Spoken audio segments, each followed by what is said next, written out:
In dealing with debt today, many Americans say they are still paying off credit card debt from last Christmas. Here to help is Ted Rossman, the senior industry analyst at Bankrate.com. Hello, Ted. What's behind people still paying for Christmas of 2023? Unfortunately, credit card debt is one of these things that's easy to get into and hard to get out of. Half of credit card holders carry debt from month to month, and the average interest rate is just over 20%. That's one of the things that makes it hard to pay off, and it's one of the reasons why 6 in 10 people with credit card debt have had it for at least a year. There's usually a practical cause. It's not just Christmas expenses. Number one is actually emergency expenses, unexpected medical bills, home repairs, car repairs, things like that. Number two is day-to-day expenses. That's been all too common the past few years with high inflation and high interest rates. People are financing gas and groceries and a whole host of other household items. So like I said, Christmas is not the primary cause, but it's just one more thing. The National Retail Federation says the average Christmas shopper spends about $900. Well, that's $900 on top of an average credit card debt load that already totals more than $6,000, according to TransUnion.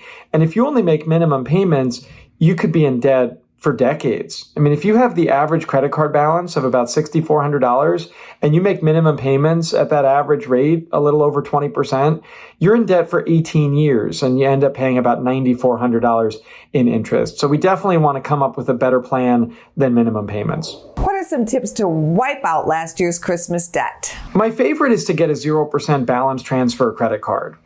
The Wells Fargo Reflect and the Citi Simplicity are two good examples.